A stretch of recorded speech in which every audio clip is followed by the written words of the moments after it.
Jadesh sir ಹಾಗೂ Masti sir ಅವರು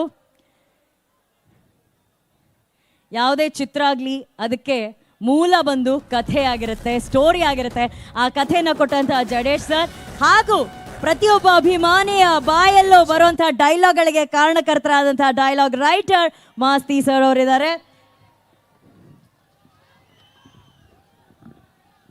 sir ನೀವು ಕತೆ ಬರೀತೀರಾ, ಚೂರು ಕತೆನೂ ಮಾತಾಡಬೇಕು ಸರ್, ಅದು ಕತೆ ಹೇಳ್ಬಿಡಿ. ಹುಬ್ಳಿಗೆ ಸ್ವಾಗತ ಸರ್, ಒಂದೆರಡು ಸಾಲು. ಎಲ್ರಿಗೂ ನಮಸ್ಕಾರ. ನಾನು ಜಡೇಶ್.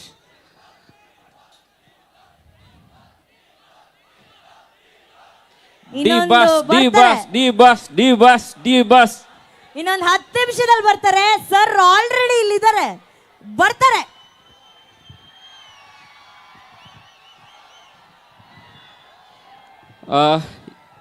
ಈ ಕತೆ ಸಬ್ಜೆಕ್ಟ್ ಬಗ್ಗೆ ಹೇಳ್ಬೇಕಂತಂದರೆ, ಈ ಮೂಲತಃ ನಾವು ಮತ್ತು ನಮ್ಮ ಡೈರೆಕ್ಟರ್ ತರುಣ್ ಸರ್ ಇದೇ ಭಾಗದವರು, ಉತ್ತರ ಕರ್ನಾಟಕ ಭಾಗದವರು. ಸೊ ನಾವು ಇಬ್ಬರು ಈ ಕತೆ ಮತ್ತು ಚಿತ್ರಕಥೆ ಬರೆಯುವಾಗಾದರೆ ಎಷ್ಟೋ ವಿಷಯಗಳು ಈ ಭಾಗದ, ಈ ಹಳ್ಳಿಯ ಭಾಗದ, ಇಲ್ಲಿನ ರೈತರ ಇಟ್ಕೊಂಡು ನಾವು ಈ ಸಬ್ಜೆಕ್ಟ್ನ ಮಾಡಿದ್ವಿ. ಸೊ ಇಲ್ಲಿನ ಎಷ್ಟೋ ವಿಷಯಗಳು ನಾವು ಓದಿ ಬೆಳೆದಿದ್ದು. ಇವಾಗ ಸಿದ್ಧಾರೂಢರು ಆಗಿರ್ಬೋದು, ಬಸವಣ್ಣ, ಅಲ್ಲಮ್ಮ, ಇವ್ರದ್ದೆಲ್ಲ ಓದಿ ತಿಳ್ಕೊಂಡು ಅವರ ಮೌಲ್ಯಗಳನ್ನು, ಅವರ ಸಮಾಜವಾದಗಳನ್ನು ಇಟ್ಕೊಂಡು ಎಷ್ಟೋ ವಿಷಯಗಳು ಇದರಲ್ಲಿ ಇಟ್ಕೊಂಡು ಮಾಡೋಕ್ಕೆ ಟ್ರೈ ಮಾಡಿದ್ವಿ, ಒಂದು ಪ್ರಯತ್ನ ಮಾಡಿದ್ವಿ.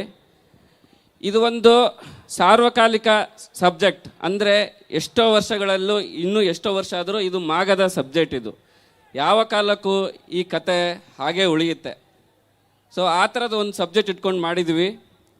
ಸೊ ನಿಮ್ಮೆಲ್ಲ ಆಶೀರ್ವಾದ ಹೀಗೆ ಇರಲಿ. ಇದಕ್ಕೆ ನಮ್ಮ ತರುಣ್ ಸರ್ ತುಂಬ ಕಷ್ಟಪಟ್ಟು, ಅಂದರೆ ಇದು 70ರ ಕಾಲಘಟ್ಟದಲ್ಲಿ ನಡೆಯುವಂಥ ಸಬ್ಜೆಕ್ಟ್. ಅಂದರೆ ಈಗಿನ ಕಾಲದಲ್ಲಿ ಒಂದು ಮೆಟೀರಿಯಲ್ಲು, ಒಂದು ಪಿನ್ ಕೂಡ ಸಿಗಲ್ಲ ಅಂಥ ಒಂದು ಸಬ್ಜೆಕ್ಟ್ನ ತೆರೆ ಮೇಲೆ ತರೋಕ್ಕೆ ತುಂಬ ಕಷ್ಟಪಟ್ಟಿದ್ದಾರೆ. ಒಂದು ರೈತರ ಬೆನ್ನೆಲುಬು, ದೇಶದ ಬೆನ್ನೆಲುಬು ರೈತ, ಆ ರೈತನ ವಿಚಾರ ಇಟ್ಕೊಂಡು ತೆರೆಗೆ ತರ್ತಾ ಇದ್ದಾರೆ. ಮತ್ತು ರಾಕ್ಲೈನ್ ಸರ್ಗೂ ಮತ್ತು ನಮ್ಮ ಡಿ ಬಾಸ್ಗೂ, ನಾನು ಡಿ ಬಾಸ್ ನಿಮ್ಮ ಥರನೇ ಈ ಥರ ಇವೆಂಟಲ್ಲಿ ನೀವು ಹೇಗೆ ನೋಡ್ತಾ ಇದ್ದಾರೋ ಆ ಥರ ನೋಡಿ ಬೆಳೆದಂಥವು ನಾನು. ಇವತ್ತಿಗೆ ಅವರಿಗೆ ಒಂದು ಸಬ್ಜೆಕ್ಟ್ ಬರೆದು ಇವತ್ತು ಇಲ್ಲಿದ್ದೀನಿ ಅಂದರೆ ಅದಕ್ಕೆ ಮೇಯ್ನ್ ಕಾರಣ ನಮ್ಮ ತರುಣ್ ಸರ್. ಅವ್ರಿಗೆ ಈ ಸ್ಟೇಜಲ್ಲಿ ಥ್ಯಾಂಕ್ಸ್ ಹೇಳೋಕ್ಕೆ ಇಷ್ಟಪಡ್ತಾ ಇದ್ದೀನಿ. Thank you. Thank you Jadesh sir. ಈಗ ಮಾಸ್ತಿ ಸರ್, ಡೈಲಾಗ್ಗಳ ಬಗ್ಗೆ ಹೇಳಿ. ಯಾಕಂದರೆ ಇದು ಅವ್ರು ಹೇಳಿದ್ರು 70ರ ಕಾಲಘಟ್ಟದಲ್ಲಿ ನಡೆದಂಥ ಒಂದು cinema. So I'm sure dialogue ಬಹಳ ವಿಭಿನ್ನವಾಗಿರುತ್ತೆ. ಕನ್ನಡಮ್ಮನ ಕರುಳ ಬಳ್ಳಿ ಈ ಹುಬ್ಬಳ್ಳಿ,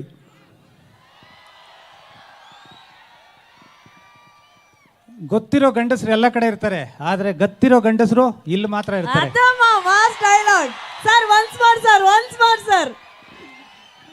ಗೊತ್ತಿರೋ ಗಂಡಸರು ಎಲ್ಲ ಕಡೆ ಇರ್ತಾರೆ, ಆದರೆ ಗತ್ತಿರೋ ಗಂಡಸರು ಇಲ್ಲಿ ಮಾತ್ರ ಇರ್ತಾರೆ.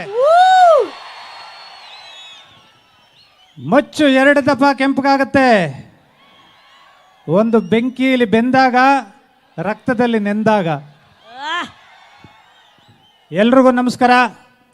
ತುಂಬ ಪ್ರೀತಿಯಿಂದ, ನಿಮ್ಮೆಲ್ರಿಗೂ ಎಷ್ಟು ಪ್ರೀತಿ ಇದೆಯೋ ಅದಕ್ಕಿಂತ ಜಾಸ್ತಿ ಶ್ರದ್ಧೆಯಿಂದ ಈ ಸಿನಿಮಾ ಡೈಲಾಗ್ಸ್ ಬರೆದಿದ್ದೀನಿ. ಯಾಕಂದರೆ ನಿಮ್ಗೆಲ್ರಿಗೂ ಈ ಸಿನಿಮಾ ತುಂಬಾ ಇಷ್ಟ ಆಗುತ್ತೆ. ಎಸ್ಪೆಷಲಿ ಪ್ರತಿಯೊಂದು ವಿಭಾಗದಲ್ಲೂ, ಸಂಭಾಷಣೆಯಲ್ಲಿರ್ಬೋದು, ಛಾಯಾಗ್ರಹಣದಲ್ಲಿರ್ಬೋದು, ನಿರ್ದೇಶನ ನಮ್ಮ ತರುಣ್ ಸರ್ ಮಾಡಿರೋದು. ಅವ್ರು ರಾಬರ್ಟ್ ನೀವೆಲ್ಲ ನೋಡಿದ್ದೀರಲ್ಲ, ಸ್ಟೈಲಿಶಾಗಿ ತೋರಿಸಿದ್ರು ಡಿ ಬಾಸ್ನ. ಬಟ್ ಇದರಲ್ಲಿ ನಾವು ಕಾಟೇರ್ನಾಗಿ ತೋರಿಸಿದ್ದೀವಿ. ತುಂಬ ಚೆನ್ನಾಗಿ ಬಂದಿದೆ. ಕಥೆನ ಅಷ್ಟೇ ಅಚ್ಚುಕಟ್ಟಾಗಿ ಮಾಡಿದ್ದೀವಿ. ಮತ್ತು ಇದು ನಿಮಗೆ ಏನಕ್ಕೆ ನಾನು ಪದೇ ಪದೇ ಈ ಪಿಕ್ಚರ್ ನೋಡು ಅಂತ ಇದ್ದೀನಿ ಅಂದರೆ, ನಿಮ್ಮ ತಂದೆ ತಾತ ಇವರೊಂದು ಜನ್ರೇಷನ್ ಎಷ್ಟು ಕಷ್ಟಪಟ್ಟಿತ್ತು. ಇವತ್ತು ನೀವೆಲ್ಲ ಇಲ್ಲಿ ನಿಂತ್ಕೊಂಡು ಸೀಟಿ ಹೊಡ್ಕೊಂಡು ಏನು ಖುಷಿಯಾಗಿದ್ದೀರಿ, ಅದಕ್ಕೆ ಕಾರಣ ಏನು, ಈ ನೆಲದ ಕತೆ ಏನು. ಜಡೇಶ್ ಅವರು ಮತ್ತು ತರುಣ್ ಸರ್ ಬರೆದಿರೋಂಥ ಈ ಕತೆ, ಚಿತ್ರಕಥೆ ನಿಮ್ಮನ್ನು ತುಂಬಾ ರಂಜಿಸುತ್ತೆ. ಮತ್ತು ಖಂಡಿತವಾಗಲೂ ಇದು ಹೆಮ್ಮೆಯ ಸಿನಿಮಾ ಆಗುತ್ತೆ.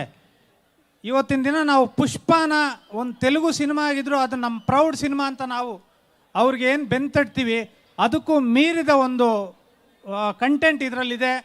ಸೊ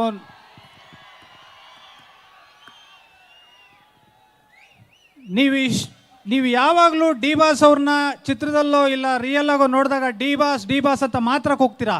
ಖಂಡಿತವಾಗ್ಲೂ ಈ ಸಿನಿಮಾ ಆದಮೇಲೆ ಥ್ಯಾಂಕ್ ಯು ಡಿ ಬಾಸ್ ಅಂತೀರಾ.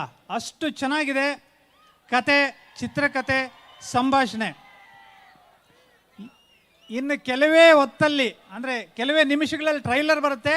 ಅದರಲ್ಲಿ ನಿಮಗೆ ಇನ್ನೂ ಒಂದಷ್ಟು ಡೈಲಾಗ್ಸು, ವಿಜುವಲ್ಲು ಎಲ್ಲ ರಿವೀಲ್ ಆಗುತ್ತೆ.